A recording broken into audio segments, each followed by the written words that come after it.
Olá, boa noite a todos. Sejam bem-vindos a mais um Liga-te aos Protagonistas Live. Desta vez com um convidado muito especial, alguém que não temos todos os dias, um talento do nosso futebol português no que diz respeito, não é? A treinadores. Abel Ferreira vai estar aqui connosco esta noite, depois de ter sido o terceiro treinador europeu e o segundo português a vencer uma taça da Libertadores, logo a seguir a Jorge Jesus e também ao croata Miu... E agora vou ter que ver as minhas calas. Mirko Josic, assim é que é. Mirko Josic, que curiosamente também foi treinador do Sporting. Para além de tudo isto, o Abel Ferreira também conseguiu ser o único treinador estrangeiro a vencer uma Copa, uma Taça do Brasil e tudo isto ao serviço do Palmeiras. E já agora, um grande beijinho para todos os adeptos do Verdão que nos estão a ver neste momento e para todos os nossos adeptos, obviamente. Sem mais demoras, vamos enviar o convite para o Abel entrar aqui na nossa conversa.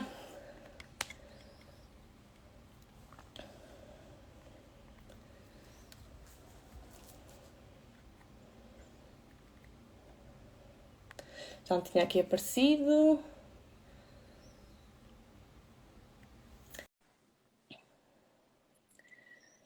E por isso vamos aguardar um bocadinho.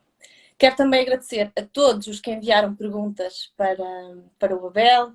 Muitas perguntas sobre a Taça da Libertadores, como foi planeada.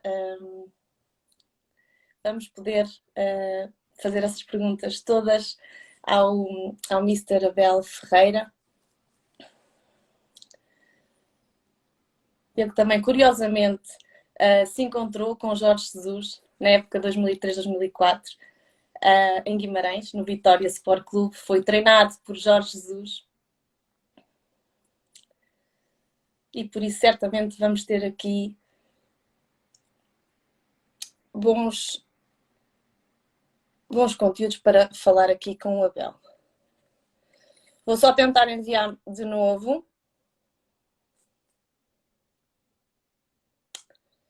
Ora, vamos lá.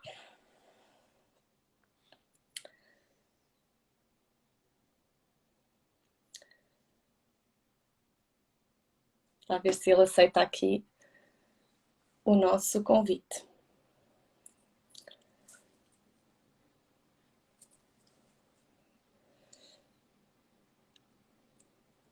Ora, Coach Abel Ferreira. Vamos ver se então ele aceita. Vou enviar mais uma vez. Enviar pedido.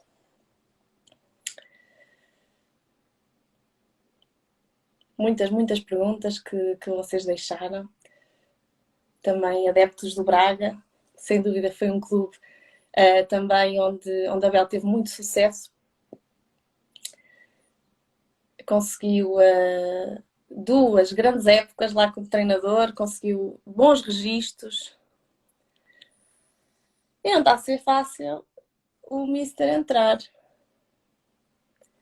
Ora, recebi aqui a indicação para continuar a enviar até que ele aceite. O Mister que está cá em Portugal.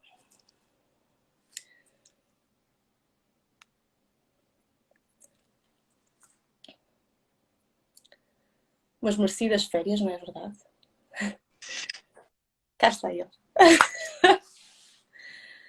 Boa noite, Mister. Bem-vindo. Tudo bem?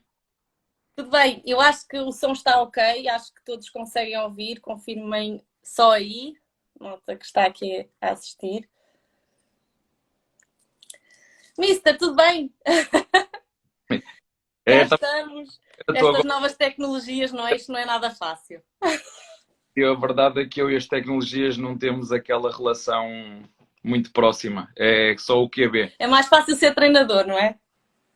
Para mim é, mas nos adaptar a estas tecnologias. É a primeira vez que eu faço desta forma, mas disponível sempre para falar sobre futebol e para poder falar um pouquinho da minha experiência. Temos aqui uma estreia nas lives do Mister. Antes de mais, obrigada em nome de toda a equipa da Liga Portugal. Ficámos muito felizes quando soubemos que íamos ter aqui connosco o Abel um bocadinho nas suas férias. Obrigada, antes de mais, por essa disponibilidade. Vamos então começar. Nós, na verdade, estamos aqui para falar de futebol, não é? Não seria de esperar outra coisa. Mas eu ia sugerir ao Mister começarmos por falar de MotoGP. Eu imagino como tenha sido a sua tarde de hoje a acompanhar o Miguel Oliveira. Aliás, eu ouvi dizer que ficava mais nervoso com as provas dele do que com os seus próprios jogos. Fala lá desta paixão. Sim, é algo que tenho já há muitos anos e falando especificamente do Miguel, eu já o acompanho desde da Moto 3. É algo que me fascina, eu gosto, ainda hoje é verdade, passei uma horinha e qualquer coisa a ver a qualificação dele, embora não, certeza que não correu como ele queria, mas ele é daquele tipo de jogadores que gosta é dia de jogos, de treinos não é o ponto forte dele, gosta é de jogar. Mas gosto de ver, é algo que mexe comigo e é verdade, no dia da prova, e quando ele está ali a discutir os primeiros lugares, sinto mesmo, eu acho que é a única coisa em que eu vejo e que sinto o meu coração a palpitar. Mesmo quando estou nos meus jogos, isso não acontece. Não sei explicar porquê, às vezes falo com as pessoas que estão comigo, os meus familiares, e digo, olha, estás a ver, olha, agora estou a sentir isto. Não sei explicar, sei te dizer o que sinto, não sei explicar porquê, mas gosto de ver e gosto dele de forma particular. E depois de um jogo da nossa seleção, como é que é estar a ver o futebol em Portugal, no seu sofá? Acredito que seja uma sensação boa, Abel. Olha, sabes que um dos meus passatempos favoritos quando posso é não fazer nada. Às vezes as pessoas perguntam-me o que é para mim um dia de folga. É não fazer nada, é não ter horas para nada, é fazer. É mesmo este é o termo, é não fazer nada. Isso também é preciso, não é? E pessoalmente a mim faz muito bem. Mas hoje foi verdade, foi uma tarde de sofá, mas depois depois de ter visto, depois de ver o Miguel, fui fazer aqui uma caminhada, que eu moro aqui num sítio onde tem monte, é assim que se chama, floresta, como quiser. Natureza. Uns 5 km, uma hora e qualquer coisa, mesmo devagarinho com a minha família. Aí depois voltei a tempo de ver também o nosso Portugal. Não correu como eles queriam, mas estamos sempre juntos. Isso é o que aconteceu com a nossa seleção. Agora está cá de férias e apesar de estar no Brasil, é possível continuar a acompanhar um bocadinho, pelo menos, daquilo que se vai passando por cá. Sim, não te vou dizer que acompanho como deveria ser, porque não tenho tempo para isso, mas logicamente que estamos sempre atentos ao que se passa por aqui, à classificação, aos jogos que quando temos tempo para ver, gostamos de ver, porque de facto Portugal tem bons treinadores, tem bons jogadores, há jogos muito interessantes. E sempre que posso, eu e a minha equipe técnica vemos jogos daqui também. E continua a ser um futebol muito competitivo. Daquilo Olha, que consegue ver, não é? eu acho que é um pouquinho da natureza do ser humano. É 3 críticas por cada elogio. E eu gosto de ver as coisas ao contrário, mas eu acho que o ser humano é um bocadinho assim. Aconteceu isso na Grécia, aconteceu aqui em Portugal, acontece um bocadinho no Brasil. Eu acho que nós temos que inverter por cada três elogios uma crítica. E nós às vezes desvalorizamos, eu falo do nosso futebol, desvalorizamos um bocadinho aquilo que é o nosso produto, que se nós nos olharmos para os factos, não é para as opiniões, porque cada um tem a sua, é boa, é bonita, é feia, é competitivo, está mais fraco, está melhor, são opiniões. Eu gosto muito de falar de factos e de coisas muito concretas e depois cada um faz a sua reflexão, porque estar a discutir opiniões vai dar sempre guerra e esse não é o meu filme. E portanto dizer-te, eu já o disse isto e volto a repetir, só para as pessoas terem a noção de que aqui realmente se forma grandes homens e grandes jogadores. Quando nós vemos, por exemplo, um Rubem Dias, que foi formado no Benfica, foi vendido pelo Benfica, chega ao Manchester City e no espaço de meia dúzia de semanas é um dos líderes da equipa, diz muito da nossa formação, diz muito daquilo que se faz em Portugal. Quando tu vês uma equipa como o Paris Saint-Germain vem ao Porto buscar o Danilo, é porque de facto reconheceu competência à equipa do Porto e de forma muito específica ao Danilo. Quando tu vês uma equipa como o Manchester United vem aqui ao Sporting Clube Portugal comprar o Bruno Fernandes, desculpe, e chega lá e em poucas semanas se impõe não só como grande jogador, mas como líder do balneário, isso é bem evidente. É muita coisa. E se quiseres ir um bocadinho mais além, no próprio Sporting de Braga, que vendeu, fez a sua venda histórica no clube, venderam o jogador para o Barcelona. Portanto, eu falo de factos. Se estes clubes, que são do melhor que existe, ou do melhor que há a nível europeu, se olham para o nosso campeonato e os vêm buscar e eles acabam por dar a boa resposta nas equipas onde estão, é porque muita coisa boa se faz aqui. Formação em todos destes 4 clubes que acabei por mencionar, dos seus próprios treinadores, portanto, há qualidade aqui. Agora, o grande problema que eu acho que o futebol português pode não ter é a capacidade para segurar o talento destes profissionais, que muitas vezes têm que ir para fora, e não é só no futebol. Tenho conhecido muita gente, por exemplo, em São Paulo, portugueses, alguns chefes CEOs de empresas de renome e pergunto-lhe, então, mas porquê é que tu não continuaste em Portugal? Ele, porque não há condições, o que nos oferecem fora é muito melhor do que as condições que nos oferecem em Portugal e nós temos que seguir outro caminho e, portanto, acaba por ser um bocadinho transversal a toda a sociedade, quando realmente somos um país, não posso dizer que somos um país grande, que não somos, mas somos um país com muito talento e quando ele existe, muitas vezes esses profissionais dessas áreas acabam por sair à busca de melhores condições, sobretudo financeiras, porque nós não temos condições de segurar essa capacidade e essa qualidade toda. E Portugal está perto de chegar ao 5º lugar do ranking da FIFA. É preciso lembrar disto. Estamos a dizer mal e nós continuamos a colecionar pontos. Eu lembro-me, enquanto estava aqui, as coisas estavam bem difíceis para nós metermos equipas na Liga Europa e na Liga dos Campeões, e a verdade é que nos últimos anos todas as equipas têm colecionado pontos por forma a nós continuarmos a subir e portanto, é como eu te digo, há uma tendência muito grande da crítica e a crítica mais destrutiva. O que eu vou fazendo, eu faço esta comparação, é por cada elogio que se dê, tem que se criticar 3 vezes. Eu acho que devíamos fazer o contrário. Temos que criticar o que é preciso criticar, é certo. Temos todos que melhorar, é certo. O futebol português tem que melhorar. Sim, os treinadores, jogadores, presidentes, todos temos que melhorar, mas acho que fazemos muita coisa bem feita. Há bocadinho disse ranking da FIFA, mas fica aqui a retificação, é ranking da UEFA, assim é que é. Abel, qual é que é a maior dificuldade para um treinador, neste caso no Brasil, em ter vários jogos em poucos dias, não é? E com longas viagens pelo meio. Como é que é isto? Olha, vou começar exatamente por essa parte que tu acabaste de dizer. A logística é algo que tem que ser, sobretudo aqui no Brasil, é algo que tem que ser muito bem planeado e pensado, e onde de facto tens logística na tua planificação, não há outra forma.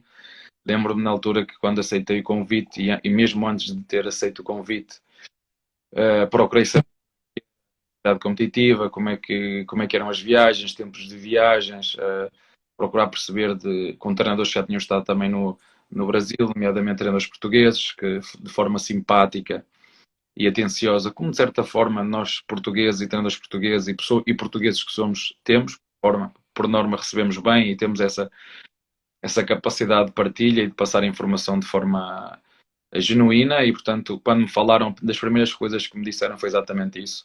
Cuidado com a logística, que é fundamental. Felizmente estou num clube absolutamente extraordinário em relação a isso.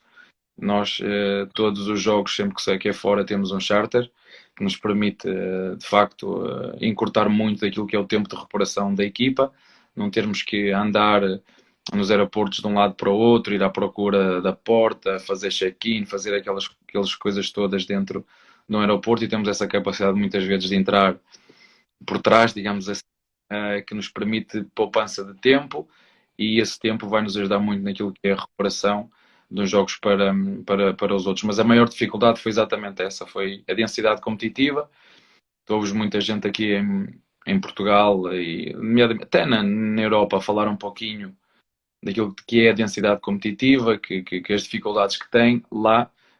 No Brasil isso é normal. Portanto, tens de te adaptar a esse contexto, adaptar ao teu microciclo, ser capaz de selecionar e priorizar aquilo que de facto é mais importante. E tu dizes, mas tudo é importante. Ok, mas dentro de tudo temos que priorizar na mesma. E, portanto, foi um bocadinho esta capacidade que tivemos de rapidamente nos adaptarmos ao contexto.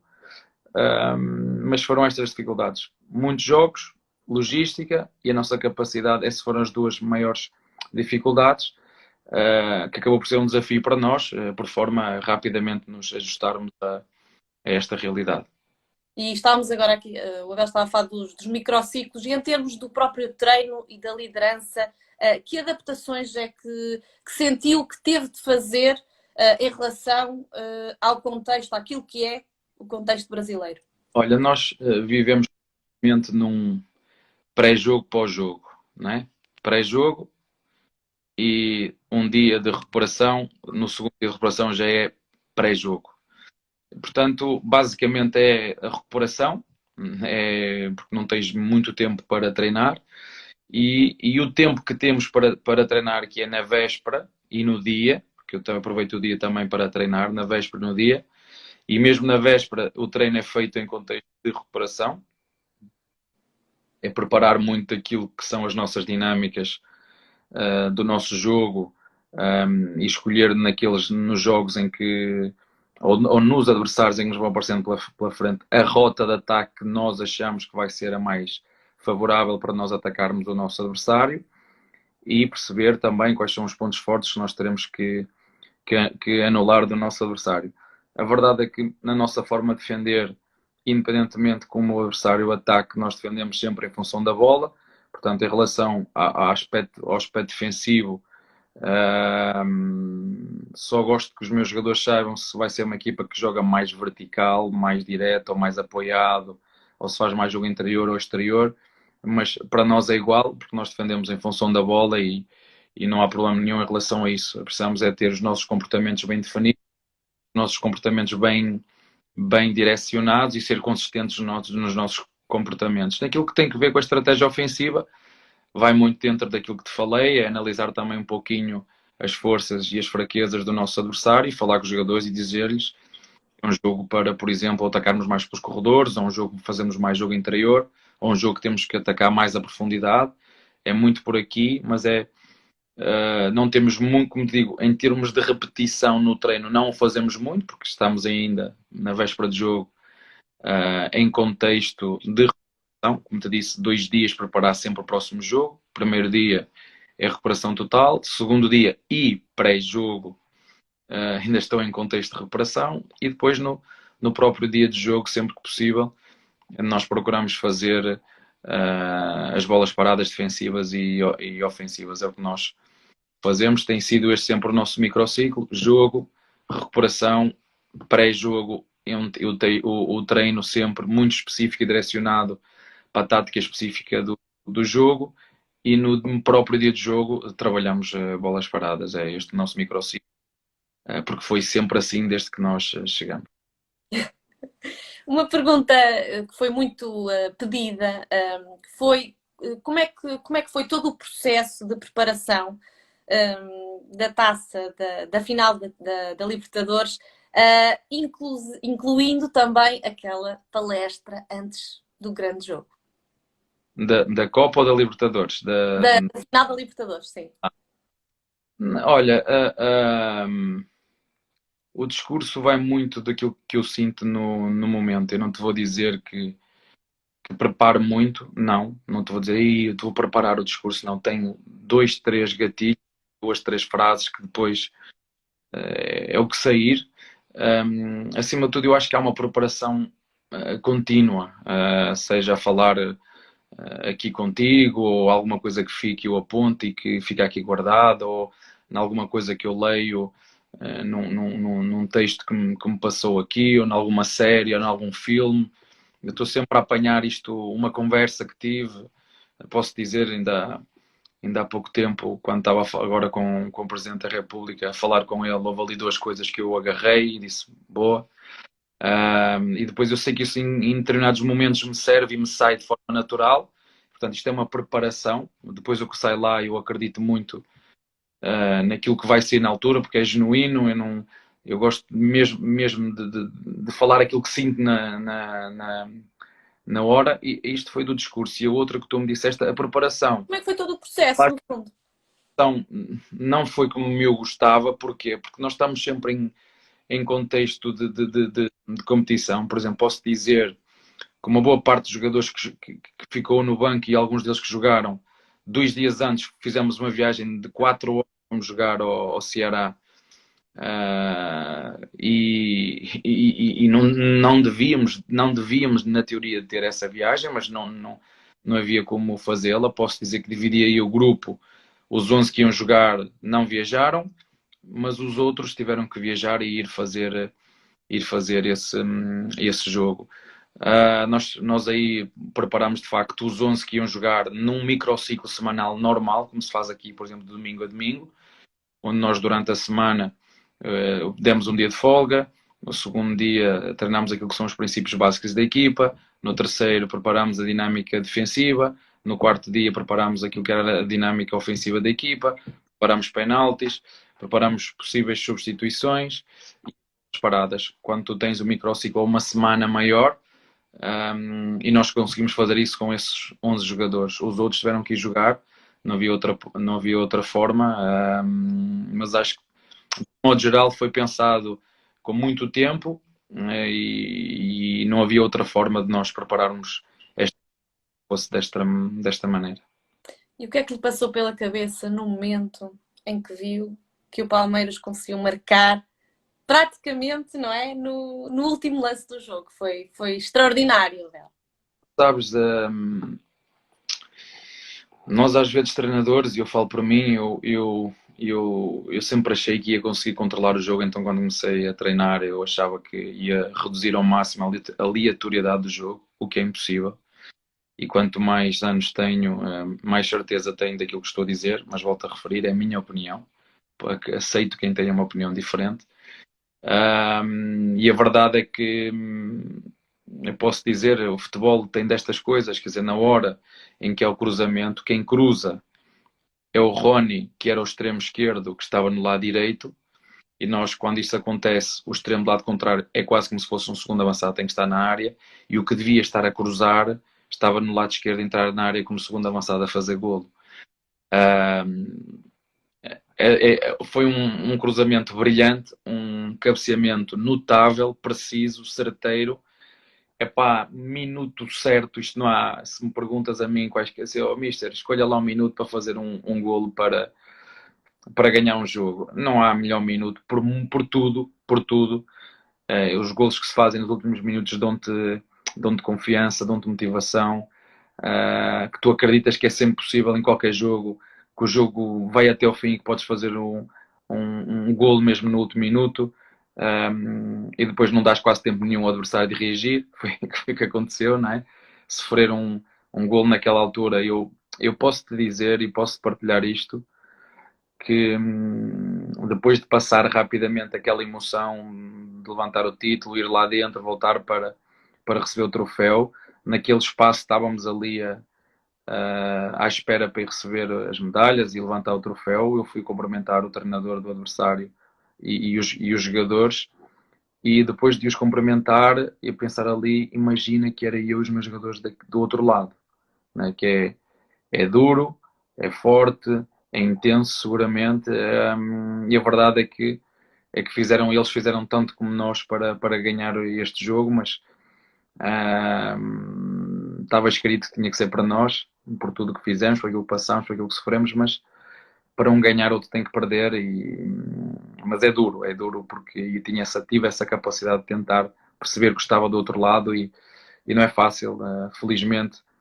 Aconteceu-me isso no Mundial, na luta do terceiro para o quarto lugar, onde perdemos pelos penaltis. Já foi uma sensação dura.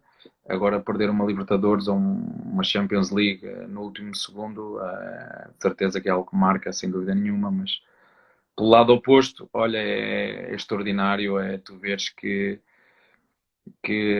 o teu primeiro título estava ali e era o meu primeiro título, depois de muitos anos em busca de, porque as pessoas só veem esta última fotografia, este A último. ponta do iceberg, não é? E a mim, como o que me lembrei ou que me ficou na minha memória foi todo o processo, todo o trabalho, todo de 2012 até 2021. E saber ganhar, não é, Mister? Porque isso também, saber ganhar é preciso saber fazê-lo, não é? Neste caso foi como o Mister fez. Pô, tem muito a ver também com a tua formação, mas com um treinador que eu particularmente admiro ou admirei, que foi o Bobby Robson, e tem uma série, e aconselho, se houver treinadores que estejam treinadores ou diretores ou o que seja, há uma série, há um filme do Bobby Robson na Netflix, Já aqui sugestão. seja, para quem não gosta de futebol, simplesmente perceber a capacidade humana com um ser humano como o Bobby Robson, com uma doença que ainda teve pelo meio, uma família e uma esposa também espetacular, que é possível ganhar na direita sem atropelar ninguém. Eu não estou a dizer que esse é o meu caso, se calhar por ser novo, eu costumo dizer que a minha vida é um livro aberto, tenho 4 ou 5 páginas que eu rasgaria, mas fazem parte da nossa Faz experiência. parte, não é? De tudo. Pelo facto de Jorge Jesus ter conquistado a Libertadores na época anterior, em algum momento o Abel sentiu ali um toque de responsabilidade acrescida. Não, olha, a primeira coisa que me surgiu quando me fizeram essas perguntas, eu também não sou muito de ler aquilo que os outros dizem ou essas comparações que fazem nos mídias. A única coisa que te posso dizer é que tenho a certeza absoluta que com o facto de ele ter vindo para o Brasil e ter feito o que fez e ganhar o que ganhou, permitiu logo a seguir, acho que foi o Mister Inácio ter trabalho, ou ter uma oportunidade de trabalhar no Brasil, o professor José Ferreira, o Mister Sapinto, eu, e portanto seguramente que ele abriu portas para todos nós. E, portanto, eu não olho para o lado da comparação, até porque não podemos comparar. Ele tem muito mais títulos, ele tem 65 anos, ele foi meu treinador, eu sei quanto competente ele é, e, portanto, quando as pessoas querem ter essa comparação, eu recuso-me, porque não podemos comparar o que é incomparável. Somos pessoas diferentes, ele, como te disse, tem muitos títulos, e tem uma carreira absolutamente extraordinária e, como te disse, acho que nos ajudou a nós, treinadores portugueses, como fez Mourinho aqui na Europa. Eu acho que o Mister Jorge Jesus fez. Já tinha estado também lá o Paulo Bento, às vezes a gente esquece. Uhum. Já tinha estado também no Brasil, e onde essa aventura não correu tão bem. E eu acho que a seguir foi o outro português que foi a seguir, eu acho que foi o Jorge Jesus, mas posso estar enganado. Mas o que é certo é que a partir daí, o facto de ele ter tido este bom Agora exemplo. foi o António Oliveira também para o Brasil, Exatamente, exatamente. Eu acho que ele já lá estava. para o Atlético Paranaense. Ele já lá estava. Ele era adjunto do Mister Paulo Tuori, e portanto é isso mesmo que te estou a dizer. Temos que olhar para as coisas foi assim que olhei para as coisas.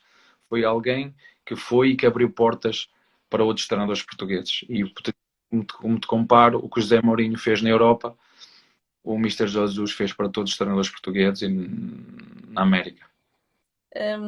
E já agora, como é que é essa própria relação com o Jorge Jesus? Porque sei, vocês cruzaram-se em Guimarães, não foi? No Vitória Sport Clube. na Olha, época de 2003, 2004. Como é que também foi sendo construída essa mesma relação ao longo do tempo? olha, gostei muito de ser treinado por ele. Posso-vos dizer que na altura ele inovou com a defesa à zona nas bolas paradas. A verdade, na altura, isto foi em 2001, 2003, 2004, pelo menos foi essa época. 2004. Inovou pelos treinos que ele trouxe, pelos treinos das estacas, nós chamamos de treino das estacas que ele fazia, que ele metia os adversários com as estacas. Olha, eles vão jogar assim, no 4-3-3, a 4-4-2, e nós temos que fechar aqui. Veio com ideias inovadoras para a altura. E depois, mesmo quando ele foi para outros clubes, porque ele esteve no Belenenses, esteve no Braga, e ele tinha esse costume de vez em quando ligar e perguntavam por este jogador, por aquele, por exemplo, um jogador do Braga que ele queria saber quem era, ele, ou queria saber mais do que aquilo que lhe tinham dito. Portanto, eu sempre tive uma ótima relação com ele. É verdade que nos defrontámos algumas vezes enquanto treinadores, um contra o outro. Mesmo no PAOK, quando jogámos no final, estive com ele a falar um bocadinho da experiência que ele tinha tido no Brasil, dizer-lhe que de facto o jogo nos tinha corrido muito bem e era verdade que este jogo a duas mãos, seguramente que ele passaria, mas a uma mão e a nossa casa nós tínhamos essa vantagem de ser só um jogo, não é? Mas como te digo, foi alguém que me mandou uma mensagem, não sei se não foi no jogo do Libertad antes ou no em que disse vamos ter mais um português no Maracanã, numa final da Libertadores. Portanto, às vezes é mais o que as pessoas tentam escrever fora do que aquilo que nós falamos com os outros. E se tu não tens cuidado e de ler as coisas que me devem ser precipitado a ler, pode-se criar más relações quando nós temos com todos, e tenho eu pessoalmente com todos os treinadores portugueses uma ótima relação. Logicamente, quando estamos a competir, queremos ganhar e dentro do campo fazemos tudo para ganhar, mas acho que o respeito e a admiração entre nós é grande. Recentemente disse que a única diferença entre a Libertadores e a Champions era o hino. Se lhe dissessem há 10 anos que o Abel ia vencer uma Libertadores, o que é que respondia? Há 10 anos, dizia-te que era impossível, não é? Dizia-te, não, isso é impossível. Mas às vezes o impossível porque era aquilo que eu te estava a dizer, por isso é que eu não gosto muito de pensar no futuro, não é? Gosto de pensar no aqui e no agora e ser inteiro aqui e agora. Porque se tu há 10 anos me perguntasses isso, primeiro ias-me perguntar eu ainda era jogador, não é? Quer dizer, pá, daqui vais ganhar a Libertadores como treinador no Palmeiras. E eu disse, pá, não brinco. Não é? Mas a verdade é que as coisas acontecem e fruto muito daquilo que é a tua determinação, a disciplina que tens no teu trabalho, a tua ambição, não é? A exigência que tens contigo próprio e com os outros e fazer isto de forma consistente, porque eu acho que depois o que faz a diferença é nós termos a capacidade de ser consistentes nos nossos comportamentos em todos os momentos. E isso é que para mim faz realmente a diferença.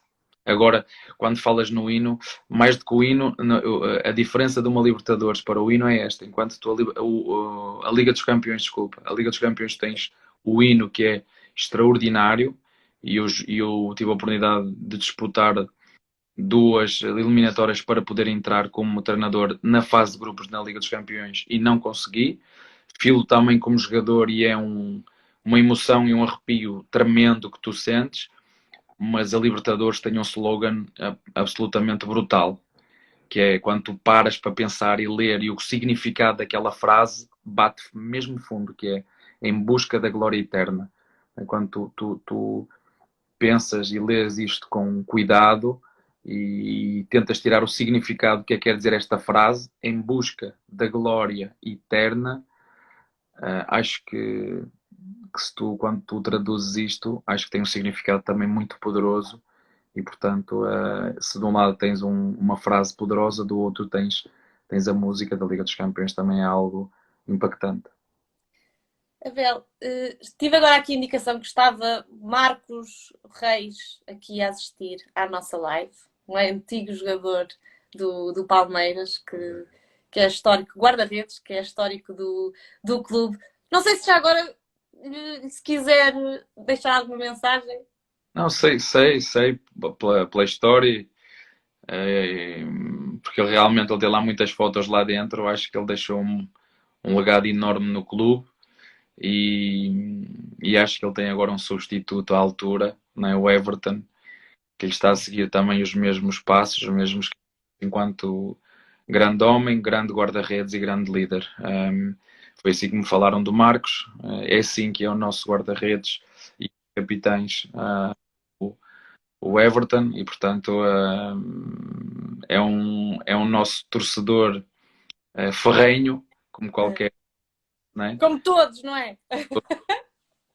E acima de tudo o que é importante é que nós em todos os momentos estejamos juntos e foi um ano inesquecível e ele seguramente por fora que nos ajudou também. E já que estávamos aqui a tocar no assunto dos adeptos, como é que é a relação do Abel com os adeptos? Isto é, consegue passear na Avenida Paulista sem parar para dar um autógrafo? Neste caso já nem é quase dar autógrafo, nem é tirar selfies. É possível passear sossegado na Avenida Paulista?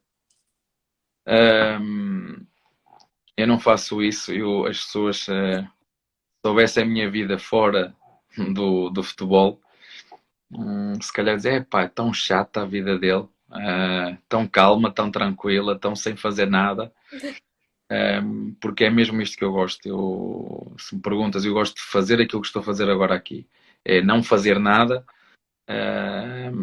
sair para andar, mas no Brasil não temos tempo para isso, não temos tempo para isso. Procuro aqui e ali, sobretudo com as pessoas que vão à academia, até porque esta situação social do Covid não permite tu Claro. passear Claro. na Paulista. Mas Tenho estou a pena, dizer, na carinho, rua, por exemplo. isso, não, mas não saio. Mesmo quando tive curiosidade, realmente passei de carro na Avenida Paulista, que é algo extraordinário e muito bonito, mas passei só lá uma vez para as pessoas terem uma noção e o resto é treino, apartamento, apartamento, treino ou treino, continuar no CT, ficar no CT, ficar no CT. E eu passei a maior parte do tempo no CT, porque de facto trabalham 300 pessoas lá dentro, sentes-te acompanhado, as pessoas são muito simpáticas, são muito profissionais. Epá, o café da manhã lá é brutal, não é? Eu por muito que Como me é esforce, que é? epá, tem tudo, tem sucos de toda a espécie, tem aquelas frutas exóticas maravilhosas. ah, é bom, tem uma tapioca que tu podes pedir doce ou salgada, que é espetacular. Eu pessoalmente gosto sempre de de comer uma tapioca com banana e mel de manhã. A papaya que é fresquíssima. Tem o pão também, mas eu nem sequer lhe toco. Esse é, eu mesmo em casa, por muito que eu me esforçasse, eu não iria fazer. Então eu disse, pá, eu estou em casa, sozinho, vou me levantar amanhã para fazer, não. Então eu vou ficar na academia, as pessoas são super simpáticas, eu estou sempre a ver pessoas lá dentro e porque fora a minha vida é muito tranquila e eu gosto muito de estar na academia. Se tivesse a minha família comigo, seria de forma diferente, porque tenho a certeza que a minha esposa ia caprichar, mas eu sozinho não. Mas tapioca até é fácil de fazer, Abel. Não, é fácil de fazer a tapioca, mas estar lá, metê-la no tacho, virar, descascar a banana, meter mel, quer dizer, é melhor quando ela chega já assim ao teu lugar, já no prato e só pegas os talheres e comes. É melhor. Mas a vida lá, aqui ela é muito boa e lá também é muito boa. Não, em relação a isso, é fantástico. Já que estamos a falar do assunto da comida, qual é que foi a primeira coisa que o Abel comeu quando chegou a Portugal, que estava assim com imensa vontade de comer? E foi logo comer. Queres saber? Quero. Queremos! Vou dizer, eu adoro o bacalhau, né? É típico português, mas bacalhau bem simples, cozido, com batatinha e legumes e depois regado com azeite. O mais simples que tu possas imaginar. Foi das primeiras coisas que eu comi. E a comida preferida brasileira é a tapioca? Ou há assim um prato assim preferido? Olha, nós comemos picanha aqui, e ela é boa, epá, mas lá ela é demais. Mas é divinal. Não sei se é da forma que eles a cortam, a preparam, não sei, ou porque realmente não tem esta viagem toda, mas é muito, muito, muito bom. E já se rendeu à música brasileira, neste caso? Tem algum estilo preferido? Tenho Bossa Nova, que eu mais gosto de ouvir. Não te vou dizer que eu ouço muito, mas quando estou naqueles dias de não fazer nada e me apetecer ouvir música, já quando estava na Grécia, gostava de ouvir algum tipo de música também grega. Mas música brasileira, porque houve um período da minha vida, sobretudo entre os 20 e os 24, 25 anos, eu ouvia muito música brasileira, muito mesmo. Depois deixei de ouvir. Eu sou mais. Gosto de ouvir músicas mais calmas, mais românticas, eu sou mais desse género. Mas gosto de ouvir bossa nova, tem aqui um bocadinho um misto das duas. É o género de música brasileira que eu gosto de ouvir. E ali as principais diferenças entre Portugal e Brasil? Aquelas assim mais que se sentiu mais? É o tamanho. É o tamanho são 7 vezes mais, ou 8 vezes, por exemplo, para teres aqui uma noção, só para as pessoas perceberem um bocadinho. Quando comparamos Portugal com Brasil, só São Paulo tem 22 milhões de pessoas. Só São Paulo. Não é? Portugal tem 11 milhões, mais ou menos. Eu, se quiser atravessar Portugal de uma ponta à outra, eu mais ou menos 600 quilómetros, não sei, mais ou menos, mas de avião, numa hora, uma hora.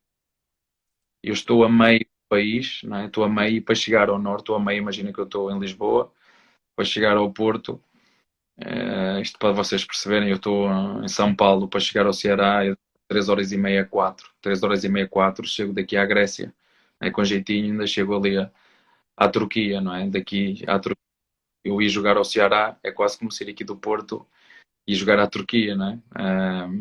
É esta a diferença. É o tamanho, é o tamanho, é o tamanho. É o que tu mais notas. O resto, a língua é a mesma, é fácil de te adaptares. Tens E o muito. tempo, bem, não nos podemos esquecer o tempo. Olha, lá, sabes que lá no mesmo dia fazes as 4 estações. As 4, isto é verdade que eu te estou a dizer. Nós, quando eu cheguei lá, nós estávamos a começar o verão. Estávamos a começar o verão e fazia durante o mesmo dia faz as 4 estações. Capaz de estar um calor tremendo, né? A seguir começa a ficar ameno, depois a seguir chove com uma coisa meio inacreditável e vocês às vezes se calhar recebem aqui notícias, inundações e acontece, pá, mas aqui não tem nada e aqui ao lado houve uma inundação, quer dizer, porque é enorme e à noite está frio, ou de manhã está frio, à tarde faz-te das 4 estações. Muito assim. Pelo menos onde eu moro, São Paulo. Abel, e há bocadinho estávamos a falar das comidas. Eu não sei se o Abel é tão bom cozinheiro como treinador, pelos bichos, pelo que eu percebi, não era. Mas a verdade é que eu já ouvi cozinhar, fazer um belo risoto de camarão, Abel. Lembra-se disso? No Braga, não foi? No Braga. Foi no Foi. Braga, Foi no Braga Day, sim. Lembra-se disso, Abel? lembro.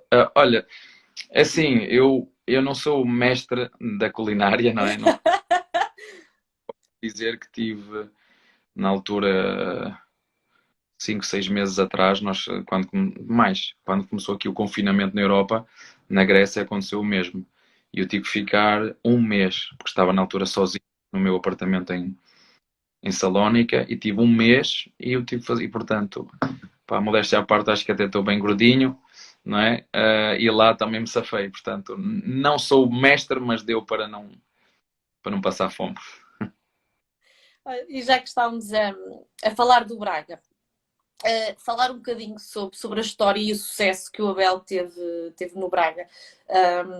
O Abel foi responsável principal, responsável direto por uma enorme, já falámos sobre isso há pouco, no início da live, por uma enorme volume de vendas, mais de 60 milhões de euros, coisa pouca, não é? Em 2 anos, em apenas 2 anos como treinador do Braga, para além dos outros números, não é? Nós agora nem vamos aos factos. Recorde histórico de pontos, 75. Recorde de golos numa época, 101 golos. Recorde de vitórias, 33. E é o treinador com maior percentagem de vitórias no Sporting Clube de Braga, com 64%. Números são números, não é? Olha, deixa-me só acrescentar uma coisa. Fui um dos. Não fui um dos, mas tenho uma história gira. Sabes que nós temos um presidente muito atento a tudo, não é? E eu, por cada venda que fazíamos, eu metia o jogador, porque ele gostava e gosta de entrar nos nossos gabinetes, olhar para os quadros, que nós montámos ali uma série de quadros dentro do nosso gabinete, onde de um lado fazemos os treinos, do outro lado pomos a equipa, possíveis contratações, enfim, gosto de ter os quadros à minha frente e ver um bocadinho daquilo que é panorâmica geral do presente e do futuro, mesmo das equipas da equipa B, podem ingressar na equipa A, e meti ao lado, porque sabia que ele ia lá sempre ver as vendas que íamos fazendo, porque ele é extremamente exigente, não é muito a dar moral, dentro da moral, não é dar moral, é sempre, mister, o próximo jogo é que vai ser. Mister, ia seguir isto nós temos que vender jogadores, senão não vamos receber. E, portanto, é verdade, eu acho que nós iniciamos algo que o Presidente queria, que era começar a apostar na formação. E sei, e são factos, nós, a minha equipe técnica, mais o diretor da formação, o Hugo Vieira, fomos os que iniciamos este processo de mudança que o Presidente queria, e nesses 2 anos foi um volume de vendas extraordinário, muito importantes que foram vendidos, e outros que ajudamos também a formar, não fomos os únicos, o Carmo, que vocês vêm agora a jogar, o Moura, já treinavam connosco na equipa A, o Trincão, que foi vendido o ano passado também já estava connosco na equipa A. Portanto, isto foi uma filosofia do clube que o Presidente idealizou e que alguém o projetou e meteu em ato. Acontecer. Nós iniciamos, mas ainda é um processo que ainda agora vemos o Mister Carvalhal a fazê-lo e dar essa mesma continuidade, mas foram anos fantásticos no Braga, com uma equipa extraordinária, uma equipa de grandes homens, de grandes atletas, de grandes líderes, que de facto, quando me falas nesses números, 75 pontos, se calhar este ano ia dar para ficar bem classificados, mas nesse ano, batendo o recorde de pontos, só deu para ficar em quarto. Já há um bocadinho, o Missa falou aí do Trincão, e é uma pergunta que pessoalmente tenho curiosidade e sei que muita gente que está a ver também. Acha que o Trincão tem condições para vingar no Barcelona? Claro que sim, eu tive a oportunidade de falar com ele, para além de lhe dar os parabéns quando foi a venda para o Barcelona, ele retribuiu-me da mesma maneira quando ganhamos a Libertadores. Eu tenho uma relação com quase todos os atletas com quem treinei muito, muito cordial, muito direto, muito limpa, sem os que jogam mais, jogam menos, sempre lhes digo, o meu telefone estará sempre disponível para todos aqueles que quiserem respeitar a nossa equipa e respeitar o nosso trabalho, terão sempre a minha admiração. E ele foi um deles. Estamos a falar de um jogador extremamente jovem, que está num dos melhores clubes do mundo, que podia muito bem, se calhar este ano, ter lá estado a fazer para a época e o treinador o ter emprestado, e portanto já acho que ele já conseguiu algo extraordinário, que foi fixar-se no plantel, ter a oportunidade de pertencer a um leque restrito de jogadores que pertence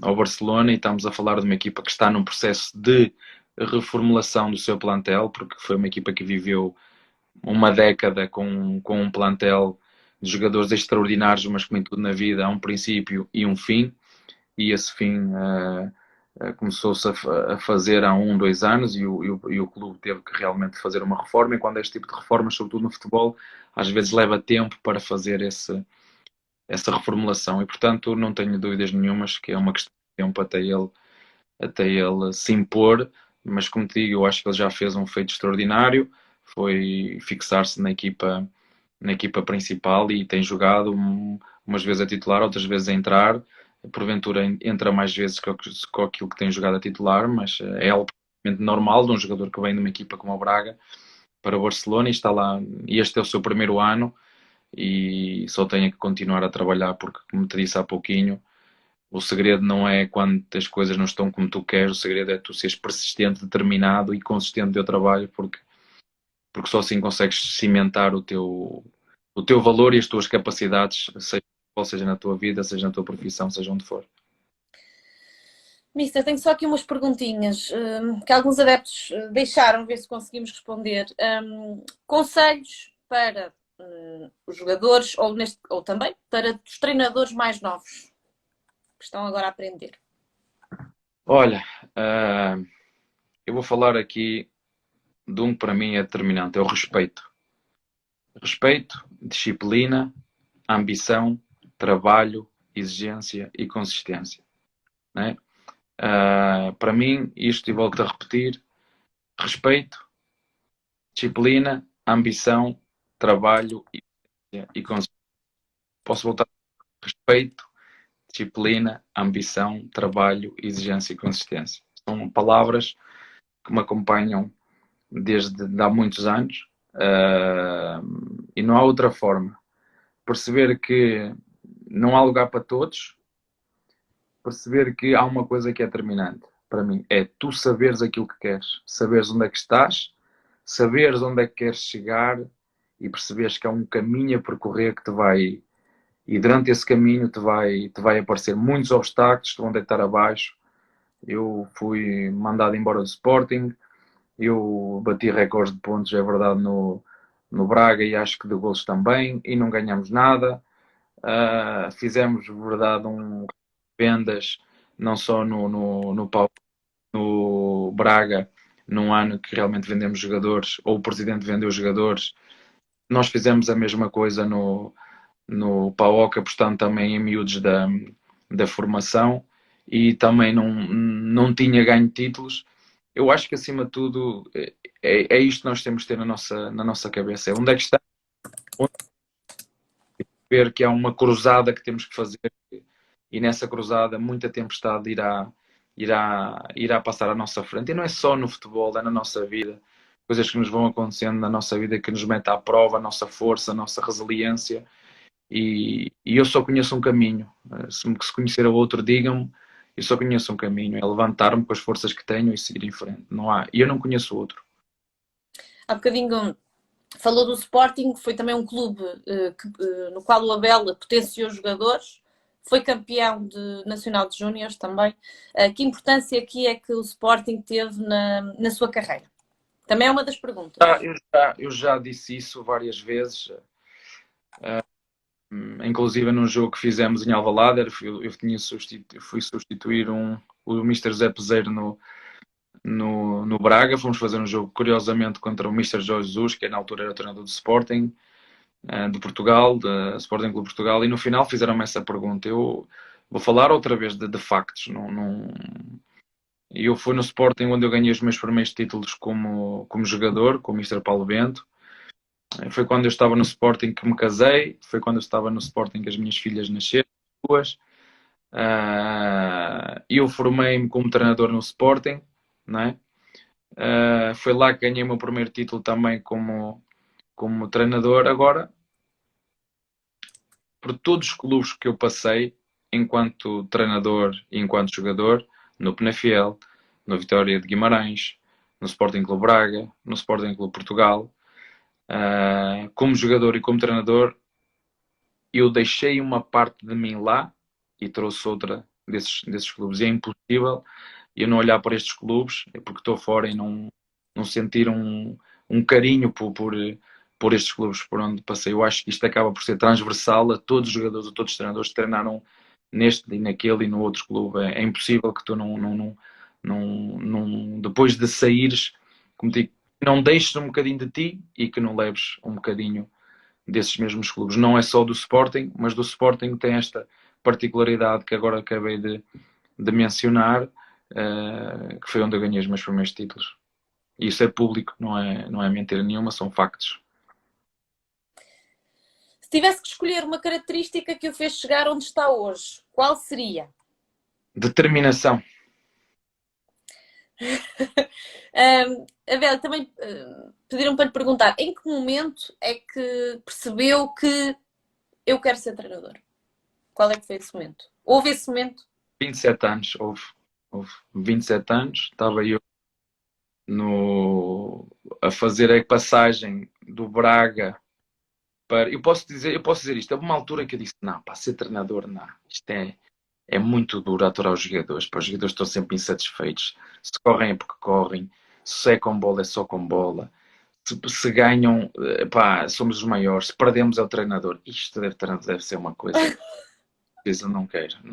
A partir de determinada altura, e foi na passagem de Braga com um treinador que foi o Mister José Ferreira, que ele fazia muito feedback interrogativo, ele ensinava, o futebol ele ensinava, e pá, e foi algo que despertou em mim, eu comecei a apontar tudo, eu começava a gravar as palestras deles e ouvir, eles faziam perguntas e eu respondia nos meetings, nas palestras, como é que nós devemos fazer aqui? Posso dizer, cheguei ao Sporting, acho que das coisas que mais que jogou a meu favor em termos de adaptação foi a capacidade de chegar ao Sporting e o Paulo Bento fazia perguntas, eu respondia e eles começavam a olhar, ui, só que eu já vinha habituado a isto com o Mister Jesualdo, e quando cheguei ao Sporting, no meio daquela malta toda, ele fazia perguntas e eu respondia. Foi também uma forma de eu me integrar rápido no grupo, e foi a partir dali eu comecei seriamente a pensar nisso. Posso dizer, inclusive, mesmo antes de ter a minha lesão grave, já tinha falado com o Pedro Homens, que ele agora acho que trabalha no Benfica, e falar com ele, professor, se um dia eu deixar de jogar, eu pensei que ia jogar e deixar de jogar aos 35, 36, 37, será que há a hipótese de começar aqui uma carreira de treinador, nem que seja nos infantis ou nos juvenis, mas gostava? Não, tranquilo, nós reconhecemos-te, sabemos que tu tens uma licenciatura, já tens 2 níveis de treinador, vamos falando. Mostrou ali muita disponibilidade para essa conversa com ele, e isto, por incrível que pareça, 3 meses depois, não é?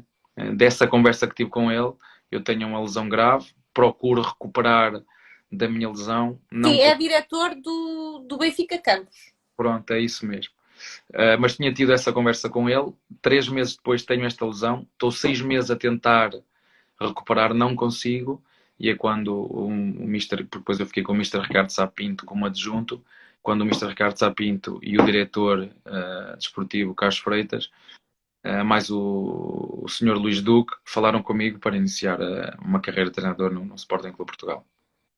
E comecei bem. Muito bem. Algum momento assim hilariante ou uma história engraçada que já tenha vivido com a equipa do Palmeiras? Pá, tem sim. Eu vou-te dizer, todas as descolagens em São Paulo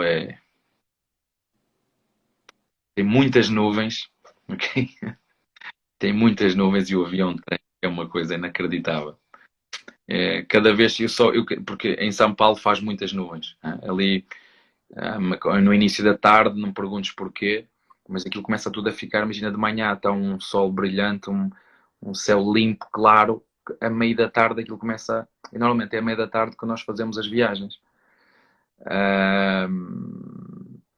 E, e quando acontecem essas viagens, eu vou no primeiro lugar, ok? Eu vou no primeiro lugar. E as hospedeiras ficam à frente, né? E eu, quando isso começa a abanar, eu meto-me para trás, para a frente,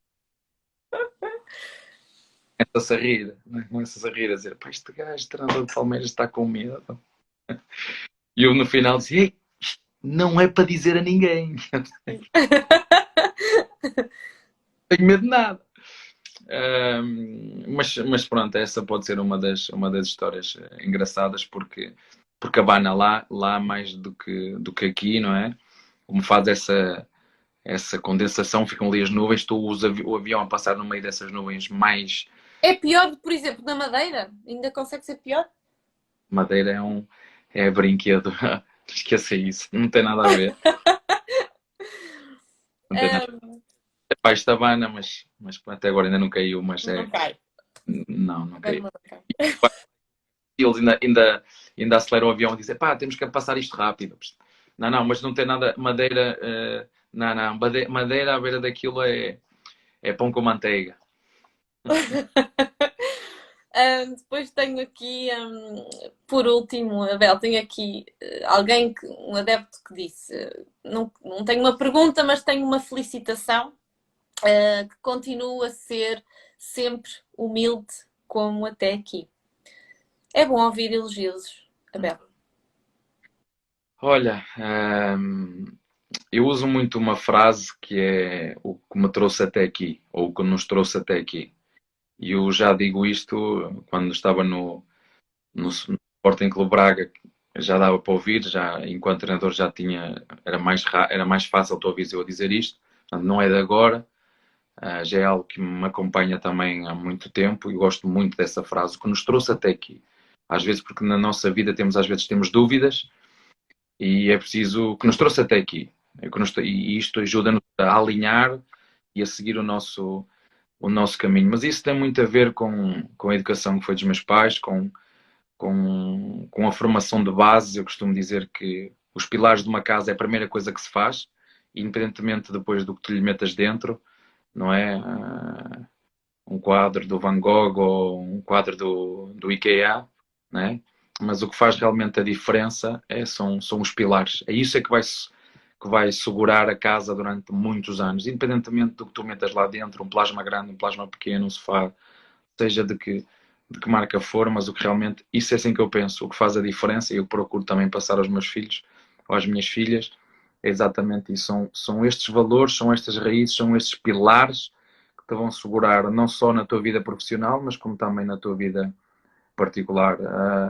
Logicamente, foi aquilo que eu te disse, é sempre melhor ouvir um elogio do que uma crítica, mas às vezes uma crítica de uma pessoa que gosta de ti, de uma pessoa que é conhecedora daquilo que tu fazes, também é importante. E era por isso que estava-te a dizer há um bocado, e eu por norma tenho essa regra comigo mesmo, uma crítica, 3 elogios. É uma das coisas que também faço com as pessoas que estão comigo, porque isto, a vida também não é só rosas, mas quando as pessoas o fazem bem feito, acho que temos que dizer às pessoas realmente aquilo que temos que dizer, porque, por exemplo, nós às vezes reclamamos muito, ninguém me passa confiança, eu estou em baixo, ninguém me apoia, e a pergunta que eu faço é, e tu? Fazes o mesmo aos outros? Tu passas confiança? Tu dizes ao teu namorado que gosta de... ele nunca diz que gosta de mim, mas tu dizes-lhe. E, portanto, nós muitas vezes temos, entre aspas, a mania de reclamar, e o que eu costumo dizer é que tu colhes aquilo que tu semeias, não é? Portanto, se queres que as pessoas digam bem de ti, diz bem delas. Se queres que as pessoas passem confiança, passa confiança também aos outros, porque não adianta só estar a reclamar e dizer, não dizem nada, porque se calhar não dizem nada porque tu também não dizes nada, tu também não fazes nada.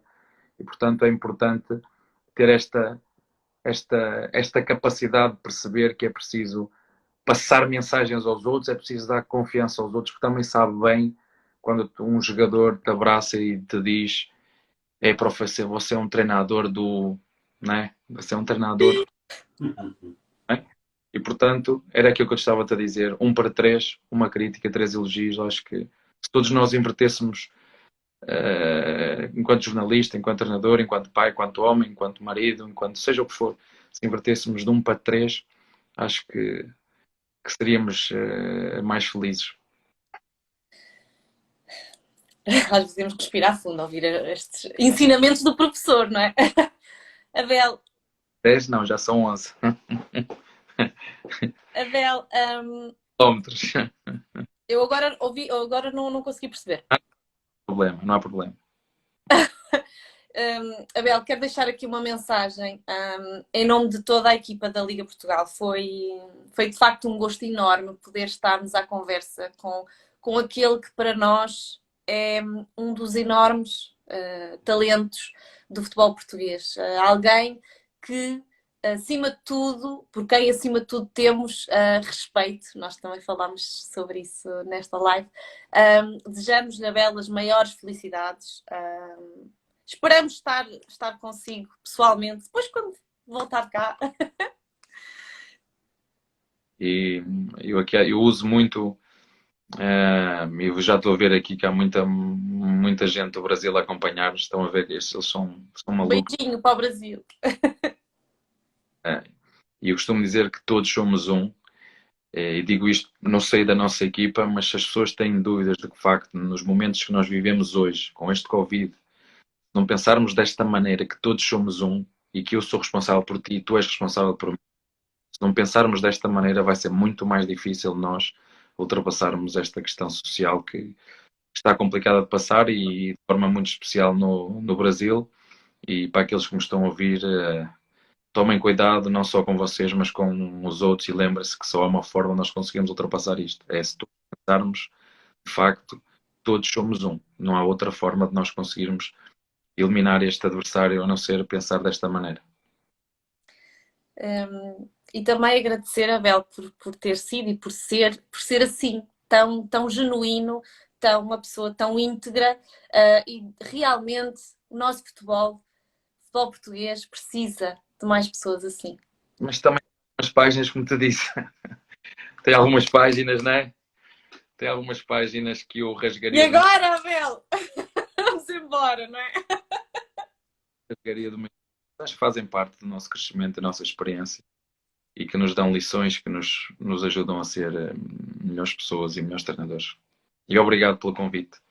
Sempre que for para promover o futebol, podem contar comigo, então, se for de forma positiva. Sou mais um para ajudar. Obrigada, Abel. Muito sucesso, consistência e professor. Como eles dizem, avante palestra, não é? Vamos em frente. Vamos em frente. Um grande beijinho, Abel. Tudo bom. Bem? Obrigada. Obrigada a todos. Obrigada, Abel. Um beijinho.